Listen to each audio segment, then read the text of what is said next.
রাধে রাধে বন্ধুরা, তোমরা সবাই কেমন আছো? আশা করছি কাছে এবং দূরে যে যেখান থেকে আমার এই ভিডিওটা দেখছো সবাই খুব ভালো আছো, সুস্থ আছো। আমিও বেশ ভালো আছি। আমি সুবিধা বেঙ্গলি ব্লগার চ্যানেলে তোমাদের সকলকে অনেক অনেক স্বাগত আর ভালোবাসা।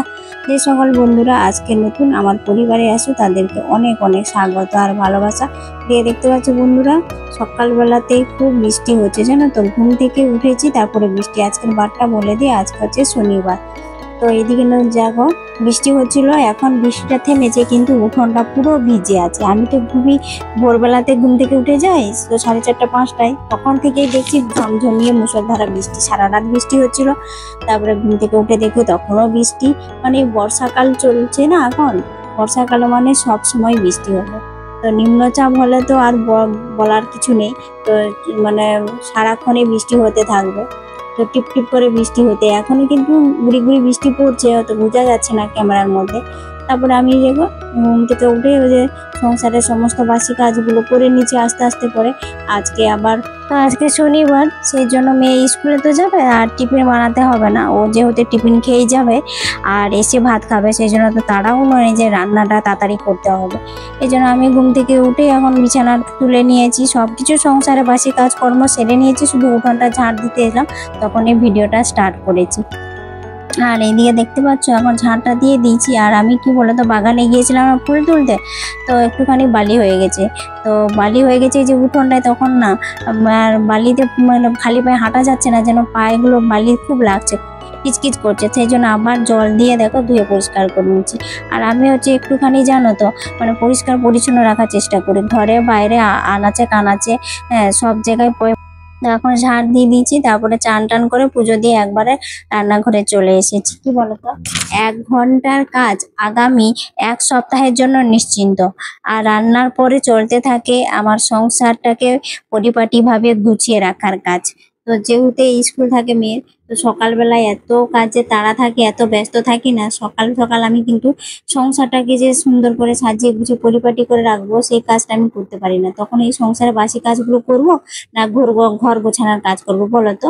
তো তখন আমি সময় পাই না। তো রান্না বান্না হয়ে গেলে নিশ্চিন্ত হয়ে যায়, তারপরে আমি ঘরটাকে সুন্দর করে গুছিয়ে পরিপাটিভাবে রাখার চেষ্টা করি। আমার মতো এরকম যারা মধ্যবিত্ত পরিবারের গৃহিণী, যাদের একলা সংসার, কোনো হেল্পিং হ্যান্ড নেই, মানে কোনো কাজের মাসে যদি না থাকে, তাহলে তাদেরকে তো এইভাবে করে সংসারটাকে চালাতে হবে। তো ঘরটাও গোছাতে যখন আমরা খুবই পছন্দ করি, ভালোবাসি, তো সেই জন্য আমাদের ঘরটাও আমাদের কাছে মন্দিরের সমান। আর সেটা পরিষ্কার পরিপাটিভাবে রাখা হচ্ছে আমাদের এটা আবশ্যিক। তো তার জন্যই দেখো এখন আমি এই যে রান্নাটাও সেরে নিয়েছি, বেশি কিছু রান্না করিনি। তো ওই যে মুগ ডাল করেছি আর ঢেঁড়সের তরকারি করেছি, আর একটুখানি চাটনি আছে, মেয়ের জন্য মিষ্টি দই আর পাঁপড় আছে, তো ওইটা দিয়ে ও খেয়ে নিবি। তো ওকে টিফিন খাইয়ে স্কুলে পাঠিয়ে দিয়েছি। কি খাইয়েছি জানো? আজকে দই চিড়ে। তো ওইটা খাইয়ে পাঠিয়ে দিয়েছি। তারপরে যে দেখো খাবার টেবিলটা না একটুখানি এলোমেলো হয়েছিল, তো সেটাকে একটু পরিষ্কার করে নিলাম, মুছে টুছে সুন্দর করে সাজিয়ে রেখে দিলাম। আর এরকম সাজানো গোছানো সংসার আমাদের গৃহিণীদের স্বপ্ন, জানো তো। প্রত্যেকটা গৃহিণী সেই আশায় সেই স্বপ্ন নিয়ে দেখে যে আমার সংসারটা আমার নিজের হাতে সুন্দর করে সাজানো গোছানো থাকবে। তো আমার কাছে আমার সংসারটা যেন মন্দির। তো তার জন্যই আমরা অনেক কষ্ট করি আর খুবই পরিশ্রম করি সংসারটাকে সাজিয়ে গুছিয়ে রাখার জন্য। দিবারাত্রি আমরা পরিশ্রম করে যাই। তো এইদিকে দেখো এখন আমি মেয়ের পড়া রুমটাতে চলে এসেছি। আমি বললাম না ওই 1 ঘন্টা কাজ আমি কিভাবে 1 সপ্তাহের জন্য নিশ্চিন্ত করি। আর আমি বিশেষ করে রান্নার পরে এই কাজগুলো করি, ঘর গোছানো। তো এই যে এখন রান্নার পরে আমি চলে এসেছি এবারে এই যে মেয়ের পড়ার রুমটাতে পরিষ্কার করতে। তো খাটের এগুলোতে একটুখানি ধুলো ধুলো লেগে যায়, তো এই জন্য সপ্তাহে একটা দিন আমি এরকম করে পরিষ্কার করে নিই, আর 1 সপ্তাহ আরাম করে নিই।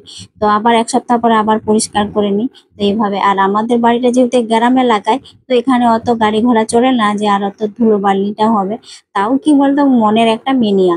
তো পরিষ্কার পরিচ্ছন্ন রাখা যার মনে একটা মেনিয়া হয়ে যায়, তাকে তো মানে একবার হলো পরিষ্কার করতেই হবে, সপ্তাহে অন্তত একবার করে। তো এইদিকে দেখো এখন আমি খাটের মাথাগুলো সব সুন্দর করে গুছিয়ে পরিপাটিভাবে পরিষ্কার করে নিয়েছি। আর তোষকটাকে একটুখানি ঝেড়ে টেড়ে নিলাম, আর একটা কাঁচা চাদর পেতে নিলাম। আর এটা 1 সপ্তাহ পর্যন্ত চাদরটা থাকে জানো তো। আর এখানে তো কেউ আমাদের এই রুমটাতে ঘুমায় না, বিশেষ করে যখন মেয়ের ওই স্যার আসে পড়াতে তখনই পড়ে। আর মেয়ে তো আমার কাছে ঘুমোয়, আর হাজব্যান্ড আলাদা ঘুমোয়। তার জন্য এই রুমটাতে অত 2 দিন 3 দিন পর পর মানে বিছানার চাদরটা চেঞ্জ করি না। তো 1 সপ্তাহ পরেই করে নিই। আর যে রুমটা বেডরুম সেখানে তো আমি 3 দিন বা 4 দিন পরে পরে বিছানাটা চেঞ্জ করে নিই। তো এখন সুন্দর করে দেখো কুশনগুলোকে সাজিয়ে রেখে দিই।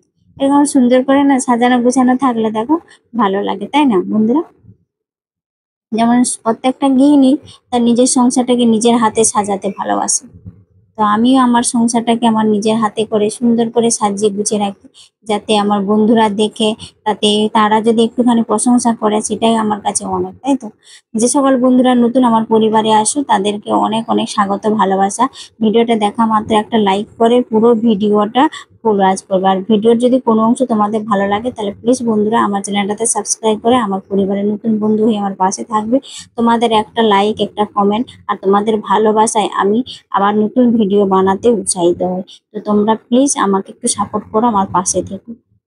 তো আমার পরিবারের লোক সংখ্যা খুবই কম, তোমরা যদি সাপোর্ট করো ভালোবাসা দাও তাহলে নিশ্চয়ই আমি এগিয়ে যেতে পারবো। আর এই যে আমি একজন মধ্যবিত্ত পরিবারের মিডিল ক্লাস ফ্যামিলির গৃহবধূ, আর আমার খুবই গরিব জানো তো। আমি আমার বাবার বাড়িতে খুবই গরিব।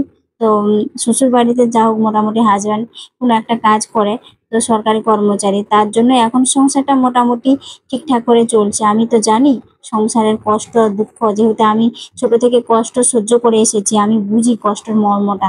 তো এখন সেই কষ্টটা নেই, কিন্তু তাও কি বলতো নিজের একটা মনের ছোট ছোট আশা স্বপ্ন এগুলো পূরণ করার জন্যই আমার এই প্ল্যাটফর্মে আসা। তাই প্লিজ বন্ধুরা একটুখানি আমাকে সাপোর্ট করো, আমার পাশে থেকো। দেখো সুন্দর করে আমি আমার মেয়ের হাতের আঁকা নিজের হাতের আঁকা সব ফটো ফ্রেমগুলোকে রেখে দিয়েছি সুন্দর করে সাজিয়ে গুছিয়ে। দেখো এখন কত সুন্দর লাগছে বলো তো বন্ধুরা। তো এরকম করে সাজানো গোছানো থাকলে না, পরিপাটি ভাবে ঘরটা গোছানো থাকলে ঘরটাই যেন আমার কাছে মন্দির আর স্বর্গের মতো লাগে। তো এখানে এসে মনে হচ্ছে একটুখানি শান্তির নিঃশ্বাস নেই।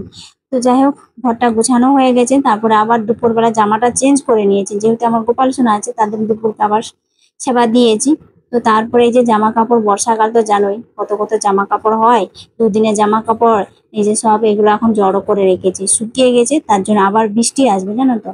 তো যেই একটুখানি মেঘ দেখেছিলাম তুলে নিয়ে এসেছি, এগুলো এখন সুন্দর করে গুছিয়ে জায়গা মতো রেখে দেবো। আর মেয়ে হয়েছে এই জিন্সটা এটা পরে গেছিল ড্রয়িং স্কুলে, তো এটা কাচি না, যেহেতু রোদে দিয়ে দিয়েছিলাম, একটুখানি গরম হলেই হলো। আর জিন্স প্যান্ট তো ও তো পরে গিয়েছে আর পরে এসেছে, সেই জন্য কাচার প্রয়োজন নেই। যদি অনেকক্ষণ সারাদিন পরে থাকতো তাহলে কেচে নিতাম। তো আরেকদিন যদি পরে যায় তারপরে ওটা কেচে নিই। তো আমার হচ্ছে প্রত্যেক দিনের আহ, মানে জামা কাপড়, বাসি জামা কাপড় সেগুলো প্রত্যেক দিন আমি কেচে নিই। আর যেদিন বেশি যদি জামা কাপড় হয় সেদিনটা না আমি এখন খুব ওয়াশিং মেশিনটা ইউজ করি। তো ওয়াশিং মেশিনে কাচলে জানো তো বর্ষাকালে অনেকটাই সুবিধা হয়। তো ওয়াশিং মেশিনে কাচলে কি বলতো 80% জল শুকিয়ে যায়, সেই জন্য এখন তো বর্ষাকাল, এখন তো মেঘকে বিশ্বাস করা যায় না কখন রোদ হবে কখন বৃষ্টি হবে। সেই জন্য একটু আলো হাওয়া বাতাস যদি দেয় তাতে কিন্তু জামাগুলো শুকিয়ে যায়। তো সেই জন্যই মেশিনে কাচি, আর না হলে আমি প্রত্যেকদিন হাতেই কেচে নিই। আর এখন আর জলেরও কোনো সমস্যা নেই, যেহেতু এখন বর্ষাকাল, এখন এভেলেবেল জল আছে ইনারাতে। তো তো দেখতে পেলে বন্ধুরা আমি কিভাবে 1 ঘন্টার কাজ আগামী 1 সপ্তাহের জন্য নিশ্চিন্ত করে নিলাম। আর রান্নার পর আমার সংসারটাকে এভাবে আমি পরিপাটিভাবে গুছিয়ে রাখার চেষ্টা করি। তো তোমরাও এভাবে টিপসগুলো ফলো করে আর এই রকম সংসারের কাজগুলো করতে পারো, গুছিয়ে রাখতে পারো সংসারটা। তো কেমন লাগছে ভিডিওটা অবশ্যই কমেন্টের মাধ্যমে জানাবে।